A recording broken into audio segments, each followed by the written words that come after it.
ಎಲ್ಲರಿಗೂ ನಮಸ್ಕಾರ. ನನ್ನ ಹೆಸರು ರಂಜನ್ ಕುಮಾರ್ ಅಂತ, ಏಜ್ 42. ನಾನಿರೋದು ಬ್ಯಾಂಗ್ಳೂರಲ್ಲಿ. ನಾನು ಈ ಆಡಿಷನ್ನ ವೈಟ್ ಗೋಲ್ಡ್ ಕಾಂಟೆಸ್ಟ್ ಆಡಿಷನ್ ಕೊಡ್ತಾ ಇರೋದು ಬಿಗ್ ಬಾಸ್ ಮನೆಗೆ ಎಂಟ್ರಿ ಕೊಡೋದಕ್ಕೋಸ್ಕರ. ಒಂದು ಗಾದೆ ಇದೆ, ಮುಖ ನೋಡಿ ಮೊಣೆ ಹಾಕ್ಬಾರ್ದು, ಬಟ್ಟೆ ನೋಡಿ ಎಳಿಬಾರ್ದು ಅಂತ. ಈ ವಿಡಿಯೋನ ಯಾರೇ ನೋಡ್ತಾಯಿದ್ರು, ಯಾರೇ ಸೆಲೆಕ್ಟರ್ಸ್ ನೋಡ್ತಾ ಇರ್ಬೋದು, ದಯವಿಟ್ಟು ಮುಖ ನೋಡಿ ಮೊಣೆ ಹಾಕ್ಬೇಡಿ. ಏನಪ್ಪ ಇವನಿಗೆ ಏಜ್ 42 ಆಗಿದೆ, ಬಿಳಿ ಕೂದಲಿದೆ ಮತ್ತು ತಲೆಯಲ್ಲಿ ಕೂದಲಿಲ್ಲ ಅಂತ ಅಂದರೆ ದಯವಿಟ್ಟು ತಪ್ಪಾಗಿ ತಿಳ್ಕೊಂಬಿಡಿ. ಇವನ ಕೈಲಿ ಏನೂ ಆಗೋಲ್ಲ, ಮಾಡೋಕ್ಕಾಗಲ್ಲ ಅಂತ. ನನ್ನ ತಲೆಯಲ್ಲಿ ಕೂದಲಿಲ್ದಿರ್ಬೋದು, ಆದರೆ ತಲೆಯಲ್ಲಿ ತುಂಬಾ ಇದೆ. ಆ ತಲೆಯಲ್ಲಿರೋಂಥದನ್ನು ಆಚೆ ಥರ ಅಂಥದ್ದು ಒಂದು ವೇದಿಕೆ ಬೇಕಾಗಿರೋದು, ಅದು ಬಿಗ್ ಬಾಸ್ ಮನೆ ವೇದಿಕೆಯೇ. ನನಗೆ ತಲೆ ಪ್ಲಸ್ ಕಲೆ ಎರಡೂ ಇದೆ. ಬಿಗ್ ಬಾಸ್ ಮನೆಗೆ ಬೇಕಾಗಿರೋದು ಮುಖ ಆದರೆ ಮುಖವಾಡ ಅಲ್ಲ. ಬಿಗ್ ಬಾಸ್ ಮತ್ತು ವೈಟ್ ಗೋಲ್ಡ್ ಕಂಪ್ನಿಗೆ ಬೇಕಾಗಿರೋದು ಏನಂದರೆ ಟ್ಯಾಲೆಂಟು, ಎಂಟರ್ಟೈನ್ಮೆಂಟು. ಈ ಬಿಗ್ ಬಾಸ್ ಆಡಿಯನ್ಸ್ನ ಎಂಗೇಜ್ ಆಗಿರಬೇಕು, ಅವ್ರಿಗೆ ಬೋರ್ ಆಗದಿರಂಗೆ ಅವ್ರನ್ನ ಖುಷಿಯಾಗಿ ಅಂದರೆ ಅವ್ರು ಎಂಟರ್ಟೈನ್ಮೆಂಟ್ ಮಾಡಬೇಕು. ಅದಕ್ಕೋಸ್ಕರ ಅವ್ರಿಗೆ ಬೇಕಾಗಿರೋದು, ಬಿಗ್ ಬಾಸ್ಗೆ ಬೇಕಾಗಿರೋದು ಆಡಿಯನ್ಸ್ನ ಅವ್ರನ್ನ ಖುಷಿಯಾಗಿರೋದೇ ಮೇನ್ ಅವರ ಒಂದು ಇಂಟೆನ್ಷನ್ ಇರುತ್ತೆ.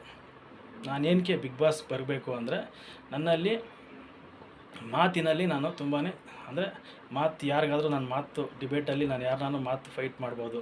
ಅಂದರೆ ನಾನು ಟಾಸ್ಕ್ ಮಾಡಲ್ಲ ಅಂತಲ್ಲ, ಫಿಸಿಕಲಿ ಆಗ್ಬೋದು, ಮೆಂಟಲಿ ಆಗ್ಬೋದು, ಎಲ್ಲ ಥರ ಟಾಸ್ಕು ನಾನು ಮಾಡ್ತೀನಿ. ಅದು ಯಾವುದೇ ಕಂಟೆಸ್ಟೆಂಟ್ ಆಗಿರ್ಬೋದು, ಒಂದು ಸೆಲೆಬ್ರಿಟಿ ಆಗಿರ್ಬೋದು, ಇಲ್ಲ ಯಾವುದೇ ಥರ ಫಿಸಿಕಲಿ ಸ್ಟ್ರಾಂಗ್ ಇರೋದಾಗ್ಬೋದು, ಅಷ್ಟು ಸುಲಭವಾಗಿ ನಾನು ಯಾವುದೇ ಕಾರಣಕ್ಕೂ ಸೋಲು ಒಪ್ಕೊಳೋದಂತೂ ಮಾತಿಲ್ಲ. ನಾನು ಆಟ ಆಡೋದು ಮುಖ್ಯ, ನಾನು ಗೆಲ್ಲೋದು ಮುಖ್ಯ ಅಲ್ಲ ನನಗೆ. ನಾನು ಆಟ ಆಡಿ ಅದರಲ್ಲಿ ನಾನು ಎಷ್ಟಾಗುತ್ತೆ ನಾನು 200% ನನ್ನ ಎಫರ್ಟ್ ಇದ್ದೇ ಇರುತ್ತೆ.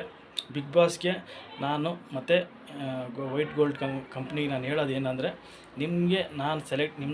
ನಮ್ಮನ್ನ ನೀವು ಸೆಲೆಕ್ಟ್ ಮಾಡಿದ್ರೆ ನಿಮ್ಮ ನಂಬಿಕೆನ ನಾನು ನಿರಾಶೆ ಮಾಡೋಕ್ಕೋಗಲ್ಲ. ನಿಮ್ಮ ನಂಬಿಕೆನ 100% ನಾನು ಉಳಿಸ್ಕೊತೀನಿ. ಏನಂದರೆ ನನಗೆ ಟಾಸ್ಕು ಫಿಸಿಕಲಿ ಮೆಂಟಲಿ ಎಲ್ಲದರಲ್ಲೂ ನಾನು ಸ್ಟ್ರಾಂಗ್ ಇದ್ದೀನಿ. ಏನಂದರೆ ನಾನು ಕುಕ್ಕಿಂಗ್ ಕೂಡ ತುಂಬ ಚೆನ್ನಾಗಿ ಮಾಡ್ತೀನಿ.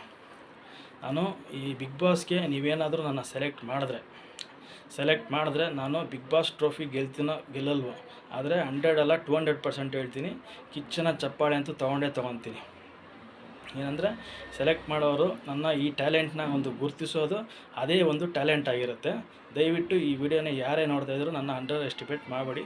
ನನ್ನ ಕಡೆಯಿಂದ 200% ಕಮಿಟ್ಮೆಂಟು, ಡೆಡಿಕೇಷನ್ನು, ಎಂಟರ್ಟೈನ್ಮೆಂಟು ಎಲ್ಲನೂ ಇರುತ್ತೆ. ದಯವಿಟ್ಟು ಈ ವಿಡಿಯೋನ ನೋಡ್ತಾ ಇರೋರು ದಯವಿಟ್ಟು ನನ್ನ ಸೆಲೆಕ್ಟ್ ಮಾಡಿ. RCB ಕಪ್ಪು ನಮ್ಮದೇ, ಈ ಸಲ ಬಿಗ್ ಬಾಸ್ ಟ್ರೋಫಿಯು ನಮ್ಮದೇ. ಜೈ Anjaneya. Thank you so much.